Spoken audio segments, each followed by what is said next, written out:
Perkenalkan, nama saya Mario Ferry Chandra dan saya beragama Buddha. Menurut saya untuk sekarang, apalagi setelah abad ke-21 ya di Indonesia, menurut saya dari skala 10 sampai 100 lebih kurang 50 untuk sekarang sudah ada kemajuan, apalagi kalau dibandingkan dengan tahun-tahun sebelumnya.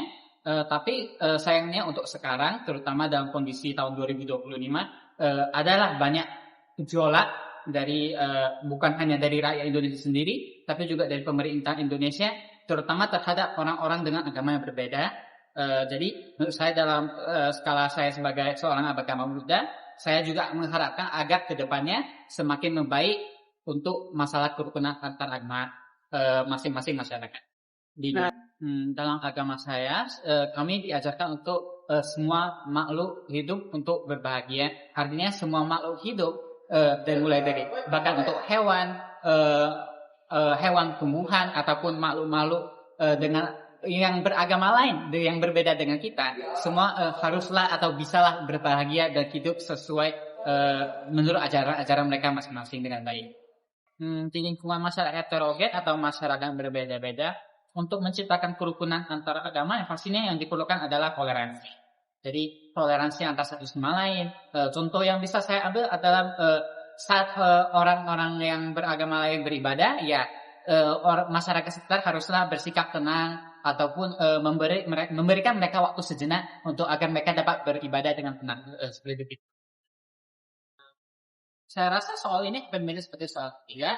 Saya rasa semua umat harus bersikap bukan hanya toleransi, tetapi juga menghormati agama-agama yang lain, dan juga bisa bersikap dengan baik dan luhur atas bagaimana agama lain dapat melakukan ibadah mereka, upacara mereka, ataupun hal yang sejenisnya. Halo, nama saya Natasha. Saya beragama Hindu. Halo, perkenalkan nama saya Sinta, saya beragama Hindu.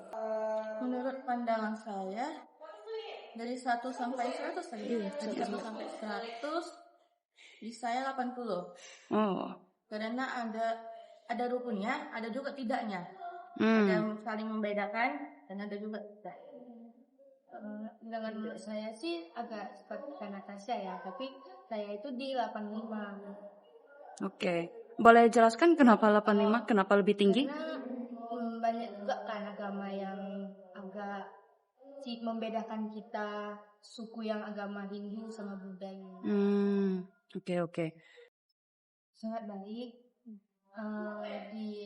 Di acara ini semua agama digabungkan kayak Buddha, Hindu juga beda-beda. Dengan cara tidak gimana rasis gitu. Sama juga tidak membedakan kayak hitam putih berat dan mana. Harus bertoleransi juga. Oke. Menurut saya sih tidak boleh membeda-bedakan karena itu sangat penting. Karena kan juga banyak juga penduduk di sini saling membedakan. Dengan misalnya kayak ada acara ibadah gitu kan, kita tuh bersatu semuanya, tidak mengkucilkan satu sama lain. Ada lagi dari kakak? Kami kan di sini ada festival kayak Little India kan.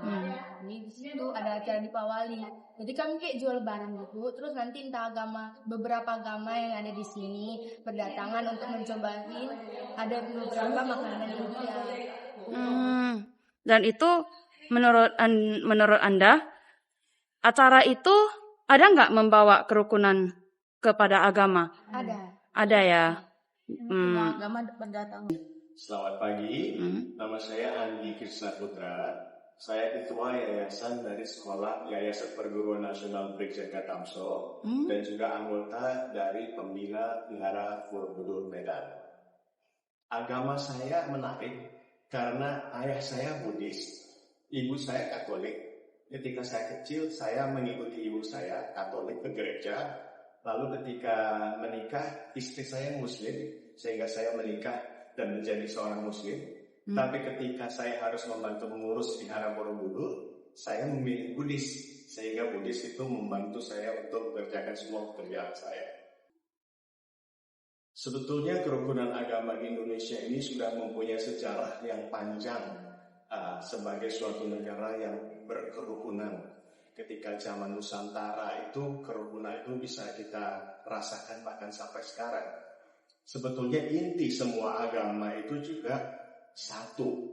Cuman karena agama itu sering dipakai mungkin untuk kepentingan-kepentingan lain, akhirnya agama itu mungkin berubah arah.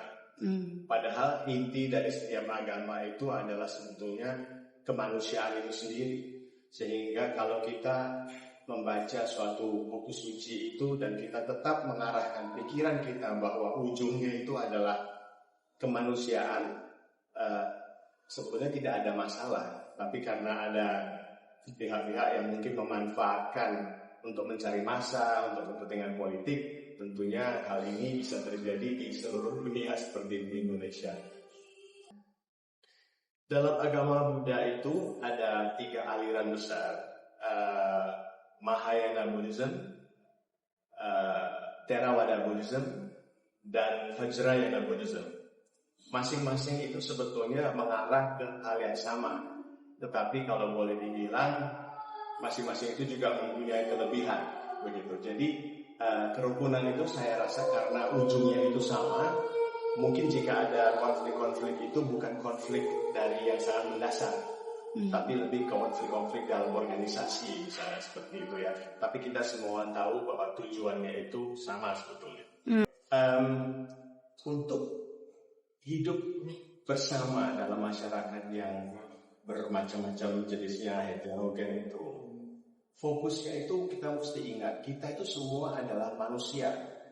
Manusia itu adalah di atas segala-galanya. Kemanusiaan itu menjadi seorang manusia yang baik itu adalah segala-galanya.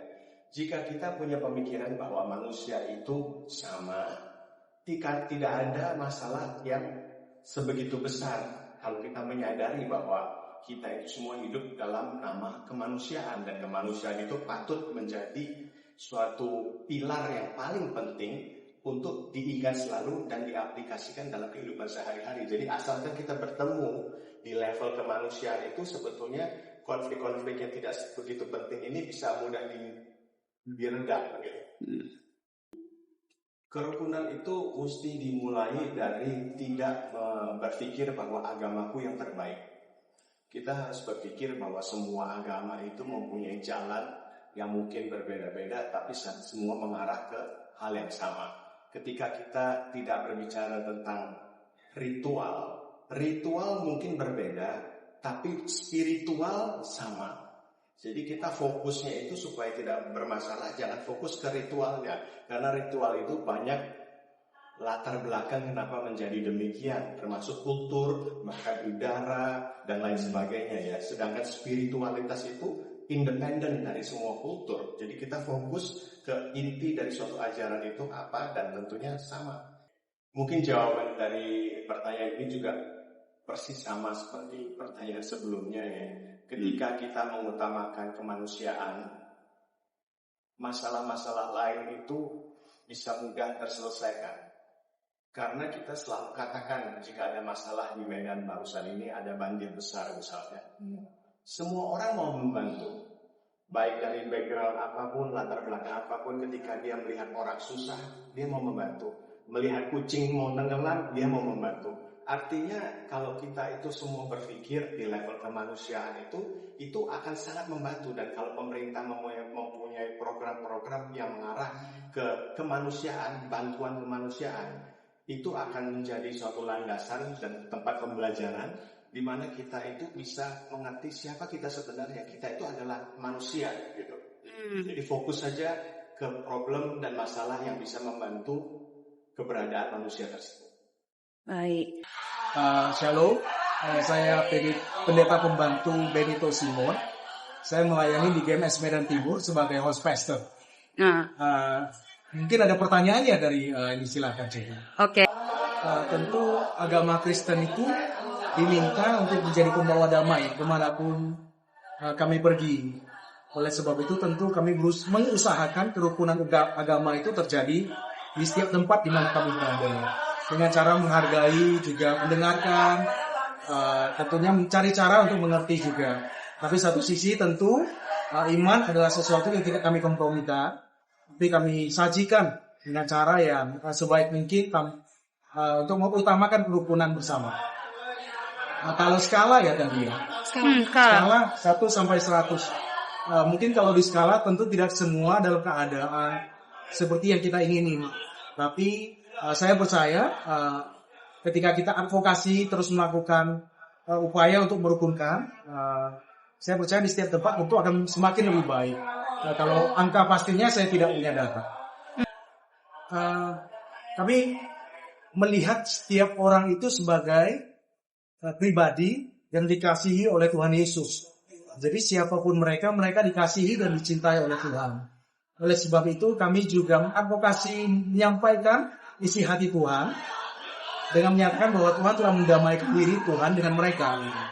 Jadi tentu setiap keputusan daripada mereka itu adalah keputusan pribadi. Apakah mereka kemudian mau menerima Tuhan sebagai pendamai mereka atau tidak. Tentu setiap keputusan itu adalah haknya mereka dan kami hargai. Ya, saya percaya bahasa kasih adalah bahasa yang universal.